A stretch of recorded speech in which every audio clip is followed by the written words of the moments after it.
Hello everyone, प्रीत biology YouTube channel पर आप सभी का स्वागत है। आज की वीडियो में हम लोग स्टडी करेंगे शेल ऑयल के बारे में।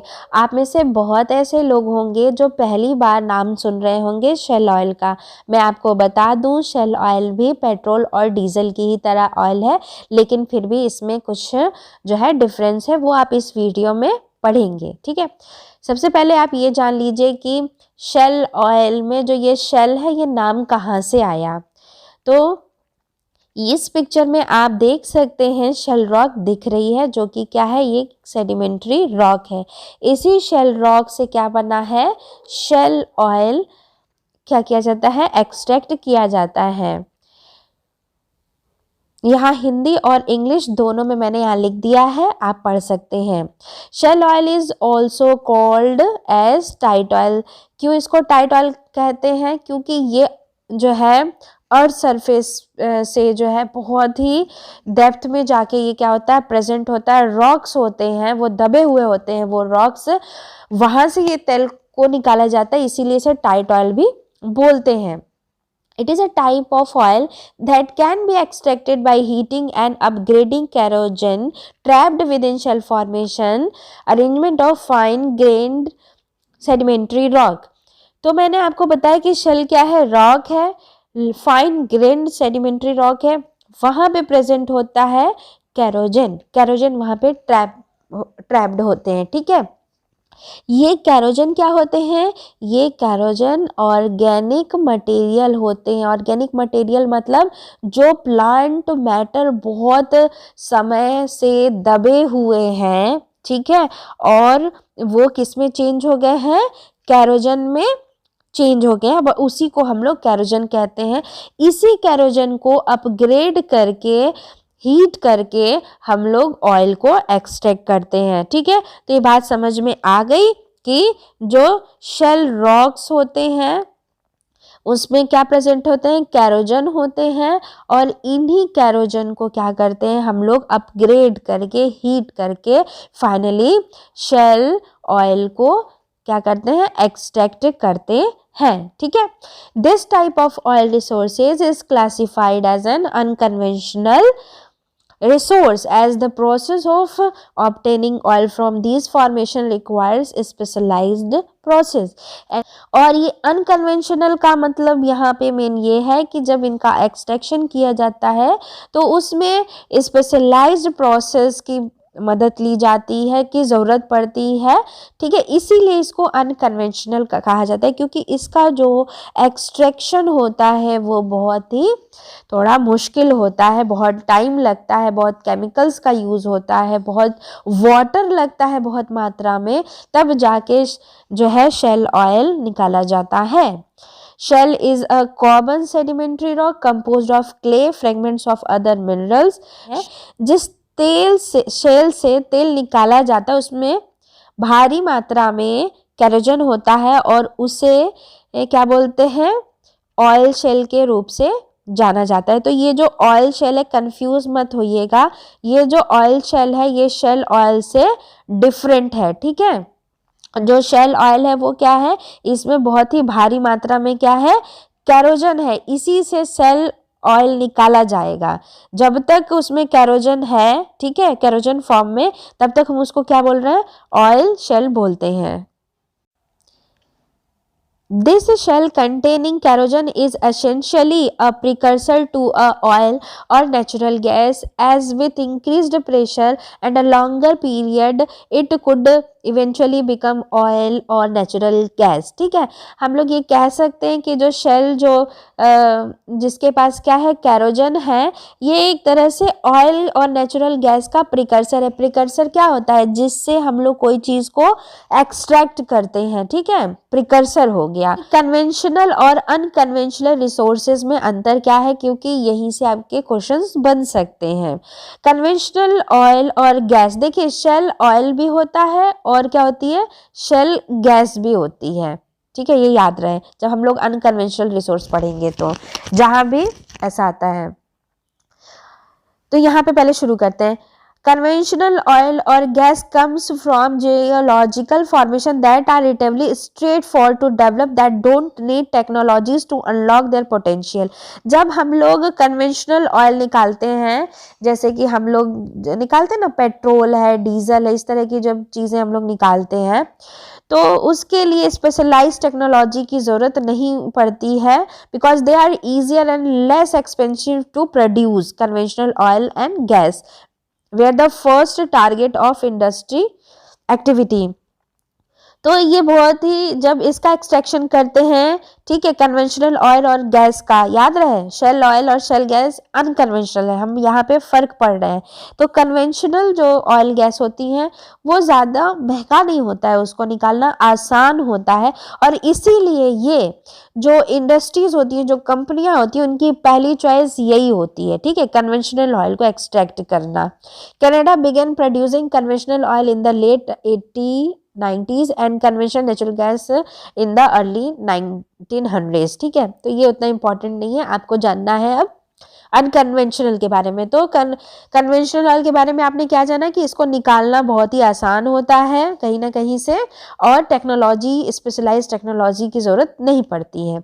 जबकि अनकन्वेंशनल रिसोर्सेज जो होते हैं वो कहाँ पे ट्रैप्ड होते हैं, are trapped in reservoirs with low permeability, meaning little to no ability for the oil और natural gas to flow through the rock into the well bore. तो जैसे कि जब अर्थ सरफेस से कुछ दूरी तक हम लोग वेल ड्रिलिंग करके बनाते हैं ना, और यहाँ पे भी हम लोग बनाएंगे शेल ऑयल निकालने के लिए, तो ये जो होते हैं ना रिसोर्सेज, अनकन्वेंशनल जो रिसोर्सेज होते हैं वो लो परमिएबिलिटी के होते हैं, तो वो जो है ऊपर सरफेस तक नहीं आ पाते हैं, कहीं ना कहीं से वेल बोर तक नहीं आ पाते हैं।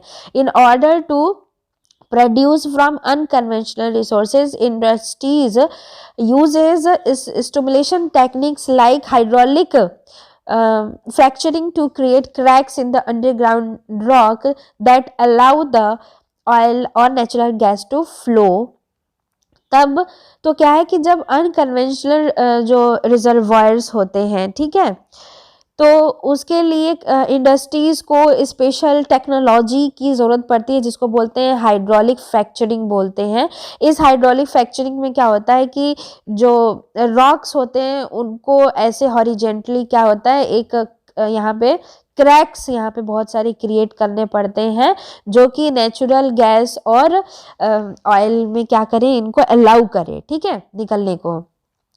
Of course, this is more time consuming and costly than producing from reservoir that requires no stimulation beyond a pump jack or wheel head compressor.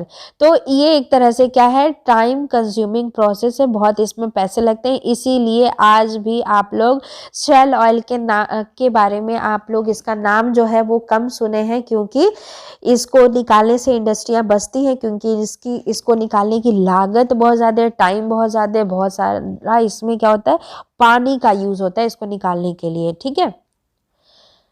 Currently, oil shale is not produced on a large scale as a result of expensive processes need to extract, upgrade the material, potentially significant environmental effects when compared to conventional drilling. तो ये जो जब हम लोग shell oil को finally जब निकालेंगे तो उसमें बहुत ही ज़्यादा पैसा लगेगा, और अपग्रेड करना पड़ता है मटेरियल को, और उसके बहुत सारे मतलब हमारे पर्यावरण पे बहुत ही इसका बुरा असर पड़ता है अगर हम कंपेयर करें कन्वेंशनल ड्रिलिंग को। इसीलिए ये आज के टाइम में ज़्यादा पॉपुलर नहीं है। अब इसकी हम लोग एक्सट्रैक्शन की बात को पढ़ते हैं, ठीक है। The process of extracting shale oil is much more difficult than the process of extracting liquid crude oil from conventional wells. तो conventional well से जब हम लोग extract करेंगे crude oil तो वो आसान होता है, कम difficult होता है, आसान मीन्स कम difficult होता है, लेकिन shale oil का जो unconventional well से जब हम लोग निकालेंगे, ठीक है, तो वो ज़्यादा मुश्किल होता है। Oil shale must be first extracted from the ground with either underground और surface mining method. After the process of extraction is complete, oil shale undergo a process known as retorting. देखिए होता क्या है, पहले ऑयल शेल को ground से पहले निकालेंगे। ऑयल शेल क्या है? वो रॉक जिसमें कि केरोजन है, ठीक है। तो पहले हम लोग उसको पहले निकालेंगे, ठीक है, माइनिंग करके अंडरग्राउंड से या सरफेस माइनिंग करके निकालेंगे। उसके बाद ये तो एक्सट्रैक्शन का प्रोसेस कंप्लीट हुआ, लेकिन उसके बाद भी एक प्रोसेस होगा जो कि ऑयल शेल का भी एक प्रोसेस होगा, जिससे हम लोग फाइनली शेल ऑयल निकालेंगे, ठीक है। और उसी को मतलब कि ऑयल शेल से शेल ऑयल को निकालने का जो प्रोसेस होगा उसको क्या बोलते हैं? रिटॉर्टिंग बोलते हैं, ठीक है। During retorting the shale containing the oil undergo a process of pyrolysis to convert the oil into a liquid that can be removed more easily. तो रिटॉर्टिंग में क्या होता है कि जो शेल होता है, ठीक है, जिसके पास क्या है? ऑयल है, उसको पायरोलिसिस प्रोसेस से गुजरना होगा। बहुत हाई टेम्परेचर, हाई प्रेशर दिया जाएगा उसको, ठीक है। शेल क्या था? रॉक था, जिससे कि वो क्या हो जाए? कन्वर्ट हो जाए लिक्विड में, ठीक है। उसके बाद this pyrolysis which take place in a vessel known as retort, और ये जो पायरोलिसिस की जो प्रक्रिया होती है जिस वेसल में होती है उसको क्या बोलते हैं? उसको रिटॉर्ट बोलते हैं, ठीक है। Is a simple process of exposing the rock to high temperature without oxygen being present. तो इस प्रोसेस में क्या होता है? हाई टेम्परेचर दिया जाता है, वहां पे ऑक्सीजन नहीं दिया जाता है। This results in a chemical change in the rock, और इसकी वजह से रॉक में कुछ केमिकल चेंजेस आते हैं। The kerogen which is the fossil fuel trapped in the shale. अब मैंने आपको बताया था कि केरोजन क्या है? ऑर्गेनिक मटेरियल है, वो क्या है? फॉसिल फ्यूल है। वो ट्रैप किस में होता है? शेल, जो पत्थर है। Liquefies and separate from rock as an oily substance. अब उसको हम लोग एक ऑयली सब्सटेंस की तरह निकालते हैं। सोचिए कितना मुश्किल है इसको निकालना, कि पहले हम लोग जो है ड्रिलिंग करेंगे, हाइड्रोलिक फ्रैक्चरिंग करेंगे, उसके बाद से जो है हम लोग उसको रॉक को निकालेंगे, ठीक है, फिर उसको और हम लोग रिफाइन करेंगे, तब जाके फाइनली हमको ऑयल मिलेगा। The oily substance extracted from kerogen at this point is not actually crude oil. जो हम लोग oily substance निकालेंगे भी वो actually crude oil नहीं है। The substance obtained from pyrolysis must undergo a refining process to change the substance into a synthetic crude oil that can be used. तो जो पायरोलिसिस से जो हम लोगों को रिफाइन करने के बाद जो ऑयली सब्सटेंस मिला, वो फिर बाद में जो है वो सिंथेटिक क्रूड ऑयल में हमको मिलेगा पायरोलिसिस प्रक्रिया के माध्यम से। तो ये पढ़ के ही आपको समझ में आ रहा होगा ये कितनी मतलब मेहनत है, कितना खर्चा है, कितनी लागत है। इस फिगर में आप देख सकते हैं कि ये देखिए यहाँ पर ऐसे करके यहाँ पे दिखा रहा है कि किस तरीके से हाइड्रोलिक फ्रैक्चरिंग की जा रही है, ठीक है। तो यहाँ पे क्या है, ये जो गैस बियरिंग फॉर्मेशन है, इधर ही मान लीजिए जो है क्या है, शेल है, रॉक्स है, ठीक है। अब इसको फ्रैक्चर करना पड़ता है, तब जाके इससे हम लोग बाद में चल के शेल ऑयल निकालेंगे, और ये बहुत ही नीचे दबे हुए होते हैं, ठीक है।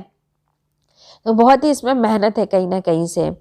अब कौन सी कंट्रीज हैं जो कि शेल ऑयल को जो है, countries with large oil shale resources, किनके पास जो है शेल के मतलब शेल रिसोर्स है, ठीक है। शेल ऑयल के रिसोर्सेज है, मतलब शेल ऑयल का रिसोर्स क्या हुआ? शेल। तो सबसे ज़्यादा यहाँ पे अगर ये ग्रीन कलर में देखें तो यूनाइटेड स्टेट है, ठीक है। उसके बाद कौन है? चाइना है। उसके बाद रशिया है। टॉप 3 कौन से हैं? यूनाइटेड स्टेट, चाइना, उसके बाद रशिया, उसके बाद ब्राज़ील है, मोरक्को है, ठीक है, जॉर्डन है, ऑस्ट्रेलिया के पास भी है, छोटा है लेकिन ऑस्ट्रेलिया के पास भी शेल रिसोर्स है, ठीक है। और उसके बाद है एस्टोनिया, और उसके बाद कनाडा, ठीक है। तो ये जो है मतलब कि आप देख सकते हैं ग्रीन ग्रीन जहाँ जहाँ पर मैप में दिया हुआ है, ठीक है। यहाँ पे देखिए नॉर्थ अमेरिका में ज़्यादा है, कहीं ना कहीं रशिया में और जो है कि चाइना में भी जो है ज़्यादा आपको दिख रहा है। हमारे इंडिया का यहाँ पे दिखाया नहीं गया, क्योंकि अब हम अभी पढ़ेंगे हमारे इंडिया की क्या कंडीशन है शेल रिसोर्स को लेकर। देखिए इंडिया में, देखिए हाँ, पहले तो ये बात मैं यही आपको बता दूं कि ये जितने ग्रीन ग्रीन आपको दिख रहे हैं यहाँ सब, मतलब आज की डेट में यूनाइटेड स्टेट जो है वो शेल ऑयल का एक्सट्रैक्शन कर रहा है अच्छा खासा, और इसीलिए जो है इसने क्या किया है कि जो कन्वेंशनल ऑयल गैस थी उनका इंपोर्ट कहीं ना कहीं कम कर दिया है, और इंपोर्ट कम होने से इनको पैसे कम खर्चा करने पड़ेंगे जो है तेल पे, कन्वेंशनल ऑयल और गैस पे, क्योंकि ये जब खुद का प्रोडक्शन कर रहे हैं तो जो है इनको नहीं इतना खरीदना पड़ेगा। और आपको पता है कि जिस देश के पास पैसा ज़्यादा है उसके पास टेक्नोलॉजी ज़्यादा है, और इसीलिए ये सक्षम है शेल ऑयल को निकालने के लिए। यानी और ये भी जान लीजिए कि जितने ये ऐसी कंट्रीज दिख रहे हैं, ऐसा नहीं है कि यहाँ पर नहीं होगा, यहाँ पे भी हो सकता है, लेकिन अभी पता नहीं लगाया गया है, अभी रिसर्च चल रहा है। बहुत लोग अभी हिम्मत ही नहीं करते हैं, क्योंकि कहीं ना कहीं लोगों को ये लगता है कि अगर इसका हम लोग ज़्यादा, मतलब कहीं ना कहीं उसकी फिर कन्वेंशनल ऑयल की जो है डिमांड जो है वो कम हो जाएगी। ठीक है, तो जो जिन देशों के पास कन्वेंशन ऑयल अच्छा खासा है बेच रहे हैं उनकी आमदनी कम हो जाएगी, उससे लोग कम जो है लेंगे, वो डिमांड करेंगे शेल ऑयल ही खरीदने के लिए। तो और वैसे भी पैसा होना चाहिए रिसर्च और डेवलपमेंट के लिए, जो कि मतलब बहुत सारे देश जो हैं वो करते ही नहीं है, उनमें से हमारा एक भारत भी है। तो इंडिया में अगर बात करें तो अभी यहाँ पे भी रिसर्च ही चल रहा है। इंडिया में कोई ऐसी जगह नहीं है जहाँ से कि शेल ऑयल निकाला गया हो, ठीक है, या निकाला जा रहा है, सिर्फ रिसर्च चल रहा है, पता लगाया गया है। आप सर्च करके देख लीजिएगा कि कहाँ कहाँ पे है। जैसे जो है कि पता लगा है, जैसे आसाम में कुछ पता लगा है, इधर कावेरी के पास में है, कुछ इधर गुजरात साइड या कुछ इस तरह करके हैं। तो ऐसी ऐसी जगह पता लगाया गया बस कि यहाँ पे इतना हो सकता है, रॉक होगा, शेल रॉक होगा। लेकिन अभी यहाँ पे प्लांट वगैरह लगा के निकाला नहीं जा रहा है, अभी डाटा कलेक्शन चल रहा है, अभी एस्टिमेशन चल रहा है, एरिया का पता लगाया जा रहा है। और इम्पैक्ट की बात है, क्योंकि शेल ऑयल को निकालने के लिए बहुत ही ज़्यादा वाटर चाहिए, और हमारे देश में खुद ही पानी की बहुत बड़ी समस्या है। पता चला शेल ऑयल को निकालने लगे तो हमें वाटर ही कम पड़ जाए, हाँ, तो कहाँ से पीने का और खाने का होगा, ये तो सारा ऑयल ही निकालने में चला जाएगा। क्या क्या इश्यूज हो सकते हैं, बहुत सारी इश्यूज होंगे, मैं उस पर भी अभी चर्चा करूँगी। तो इसको भी देख रहा है भारत, टेक्नोलॉजी नहीं है भारत के पास उतनी, ठीक है, तो ये कहाँ से जो है शेल ऑयल निकाल पाएगा अभी इंडिया। वैसे ठीक भी कर रहा है कहीं ना कहीं से, क्योंकि अगर पॉल्यूशन की बात आती है तो पॉल्यूशन ना हो, भले जो है खरीद ही लो, वो ज़्यादा बेटर है अपने इंडिया के लिए, ठीक है। तो इंडिया में ऐसा भी कहीं पर काम, मतलब रिसर्च ही चल रहा है, कहीं से निकाला नहीं जा रहा है। अब ये जहाँ भी आपको, अगर आप इस वीडियो में आए हैं पढ़ने के लिए शेल ऑयल, तो मतलब जाहिर सी बात है आप इन्वायरमेंट से जुड़े होंगे, और आपको पूछा जाएगा कि इसका इन्वायरमेंटल कंसर्न क्या क्या है, ठीक है, जो कि आपको जानना बहुत ही ज़रूरी है। तो one of the main environmental concern associated with extraction of shale oil is the additional step of retorting and refining have more of an impact on the environment.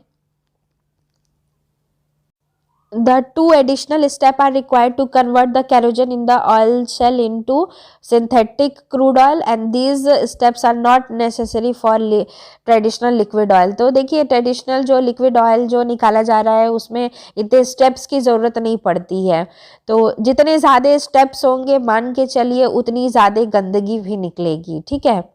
तो एक तो यहाँ पे सबसे बड़ी प्रॉब्लम वाटर को लेकर है, और कहीं ना कहीं ये बायोडाइवर्सिटी को भी खतरे में डाल देगा, है ना। और जब भी जब शेल ऑयल और शेल गैस निकाली जाएगी ना, तो साथ ही साथ क्या होगा कि जो वेसल होती है, ठीक है, वहाँ पे फ्लो बैक होगा। जो अर्थ के नीचे में जो भी वहाँ गैसेस हैं वो फ्लो बैक करेंगी, जैसे कि मीथेन है, ठीक है, तो वो हमारा वापस इन्वायरमेंट में आएगा। तो उसको है कहीं ना कहीं स्टोर करना पड़ेगा। अगर नहीं स्टोर किया जाएगा तो हमारा जो ग्रीन हाउस गैसेस की जो मात्रा है वो बढ़ती जाएंगी। अब उनको स्टोरेज का भी काम बहुत ही टिपिकल है कि वहाँ पे अगल बगल के लोग ना हो, कहीं ऐसा ना हो कि जो है कि अच्छा उसमें से सिर्फ मीथेन ही नहीं, और भी जो केमिकल्स हैं, क्या पता रेडियो एक्टिव कोई केमिकल्स निकल के आ जाए ऊपर में, एनवायरनमेंट में फैल जाए, तो आपको तो पता ही है वो पूतों तक जनरेशन टू जनरेशन वो बीमारी हो जाती है। तो उसका स्टोरेशन का भी प्रॉब्लम है कि अगर हम लोग उसको स्टोर करेंगे और कहीं स्टोर करने के बाद भी कभी ऐसा हो गया कि वो ब्लास्ट कर गया, तो बहुत ही बुरी स्थिति होगी इन्वायरमेंट की। तो ये जो फ्लो बैक जो लिक्विड होती है ना, जो ड्रिलिंग के बाद से बहुत नीचे से आती है, तो उसमें बहुत सारे केमिकल्स आ सकते हैं जो मतलब हानिकारक जो है केमिकल्स होते हैं। फिर तो यहाँ पे देखिए बहुत ही हानिकारक जो है केमिकल्स वहाँ से आ सकते हैं। और जब इसका एक्सट्रैक्शन किया जाता है ना, तो इसमें भी केमिकल्स डाले जाते हैं, केमिकल डाले जाते हैं कि उस ऑयल को और भी प्यूरिफाई करना है, ठीक है, या उसको एसिडिक बनाना पड़ता है। बहुत सारे केमिकल्स की ज़रूरत पड़ती है उसकी विस्कोसिटी को बढ़ाने के लिए, ताकि फ्लूइड जो है वो वापस में क्या हो, फ्लो करे, ठीक है। तो उसके लिए भी बहुत सारे केमिकल्स का यूज़ होता है। तो ऐसा नहीं है कि बस ड्रिलिंग किया और जो है हमें मिल जाएगा ऑयल। उसमें बहुत सारे केमिकल्स का भी यूज़ किया जाता है। और फिर उस जो शेल ऑयल में को भी बहुत अच्छे से रिफाइन करना पड़ेगा, अदरवाइज वो ऑयल भी पर्यावरण में प्रदूषण देगा। ट्रांसपोर्टेशन की भी बहुत इसमें दिक्कत है, एक जगह आप स्टोर नहीं कर सकते हो इसको, इतना रिफाइन का प्रोसेस है कि ट्रांसपोर्टेशन का भी है, कहाँ ले जाएंगे आप।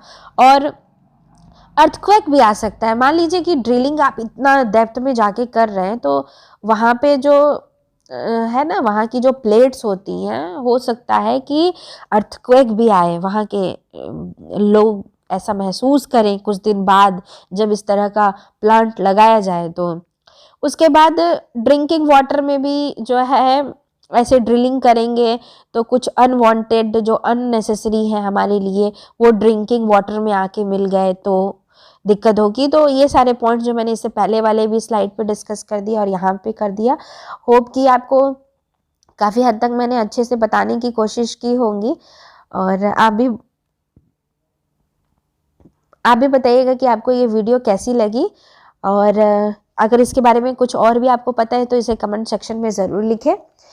इस वीडियो को आप अपने दोस्तों के साथ शेयर ज़रूर करें, सब्सक्राइब ज़रूर करें। और इस वीडियो को पूरा देखने का आप सभी का बहुत बहुत धन्यवाद। Bye bye.